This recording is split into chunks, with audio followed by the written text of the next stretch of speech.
سلام به شما و خوش اومدید. امروز یه نگاه دقیق تری داریم به یه منبع خاص، بخشایی از ریستارت قسمت 228. قراره ببینیم این برنامه چطور درباره عرفان یا همون تصوف و خب مفاهیمی مثل جادو و پتانسیل انسان صحبت میکنه. هدفمون اینه که بفهمیم دیدگاهش چیه، جادو رو چی میدونه و اینا چه ربطی به شما، به توانایی هاتون و محافظتتون میتونه داشته باشه. پس بیاین شروع کنیم و ببینیم این منبع چی میگه. سلام. نکته اولی که خیلی جالبه اینه که از همون اول یه مسیر متفاوتی رو برای تصوف ترسیم میکنه. یعنی میگه هدف اصلیش اصلا این نیست که کلی مرید جمع کنه یا نمیدونم رو توده مردم تأثیر بذاره. پس هدفش چیه دقیقاً؟ تمرکزش طبق این متن روی یه عده خاصه. اسمشون رو گذاشته ریستارتی. قراره اینا رو از حالت به قول خودش انسان نما تبدیل کنه به انسان واقعی و بعدش هم حتی بالاتر به موجوداتی که میتونن واقعیت‌های برتر مثل حالا بهشت رو بسازن. آها، پس یعنی کار صوفی اینجا شبیه یه جور مربی خصوصی میمونه برای این گروه منتخب. این با اون تصویر عمومی که از عرفا داریم که دنبال هدایت همه هستن فرق میکنه ها. دقیقاً فرق میکنه و این نگاه متفاوتش رو به مفاهیم دیگه هم میکشونه، مثلا به جادو. خب جادو این همیشه بحث برانگیزه. دیدگاه این منبع چیه؟ خرافاته؟ نه اصلاً. اتفاقاً اصرار داره که جادو خرافات نیست. میگه یه علمه مبتنی بر فیزیک، ریاضی و خب دستکاری انرژی، یه چیزی که بهش میگه کد. علم؟ چطور؟ مثالی هم میزنه؟ آره، یه مثال ساده میزنه. میگه ببینید جوشوندن تخم مرغ تو آب با آتیش یه فرایند فیزیکی شیمیاییه. شاید قدیما به نظر جادویی میرسید ولی علمه. تأکید میکنه این با شعبده بازی که خطای دیده زمین تا آسمون فرق داره. جالبه. این ایده کد رو بیشتر باز میکنه. گفتی هر کسی یه کدی داره؟ بله. میگه هر فرد یک کد منحصر به فرد داره، شبیه اثر انگشت دیجیتالی اگه بخوایم تشبیه کنیم. و نکتهش اینجاست، اونایی که به چیزی که اسمش رو میذاره اینترنت صوفی وصل نیستن، خب این افراد میتونن از طریق همون کدشون هک بشن. هک بشن یعنی چی دقیقاً؟ یعنی افکارشون، کاراشون بدون اینکه خودشون بفهمن تحت تاثیر قرار بگیره. حتی میگه تلپاتی فقط یه شکل خیلی خیلی کوچیک و ابتدایی از همین ارتباطه. خب این یکم نگران کننده شد. یعنی ما در معرض هک شدن هستیم؟ راهی برای مقابله هم پیشنهاد میکنه؟ آره دیگه، اینجا میرسه به همون ریستارتیا. میگه چون اینا به اون اینترنت صوفی وصلن، کداشون ثابت نیست.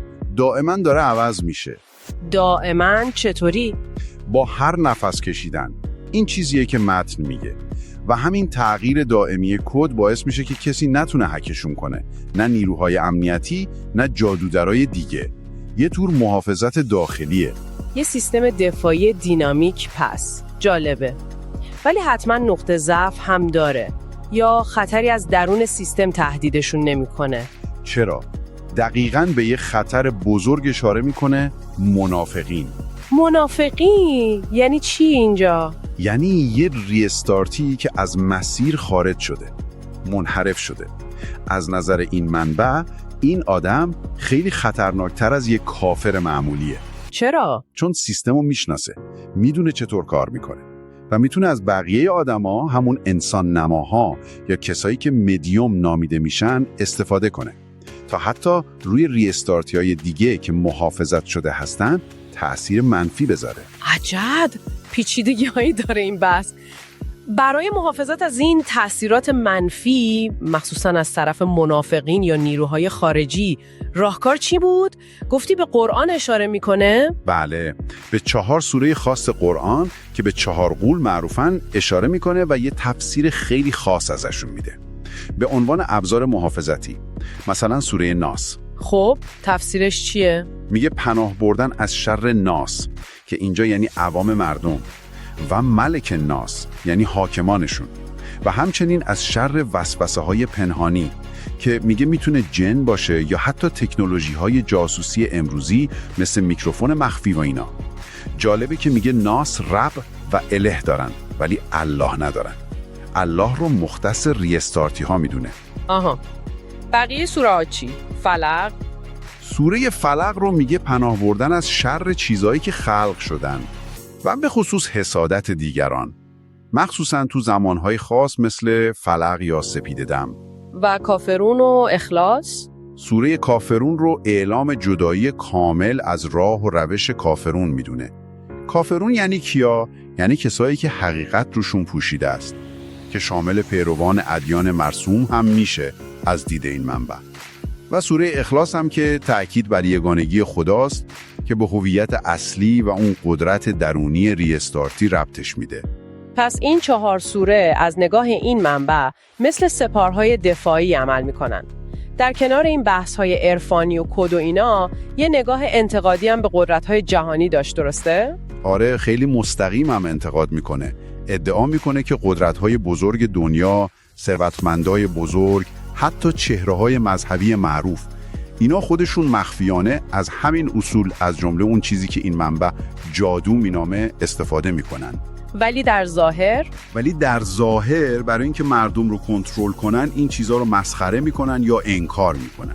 حتی به چیزایی مثل باج دادن حکومت‌ها به یه سری نیروها یا پرداخت‌های مخفی اشاره میکنه. بسیار خوب.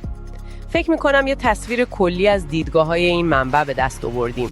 اگه بخوایم جمع‌بندی کنیم، نکات اصلی اینا بودن: هدف خاص تصوف برای تحول افراد، ریستارتی، نگاه علمیوار به جادو به عنوان کنترل کدها و انرژی، آسیب پذیری افراد عادی از طریق کدهاشون، محافظت ریستارتی ها به خاطر تغییر دائمی کد، خطر منافقین و در نهایت تفسیر خاص 4 قول به عنوان سپر دفاعی و اون نگاه انتقادی به قدرت‌های جهانی. در رنگ.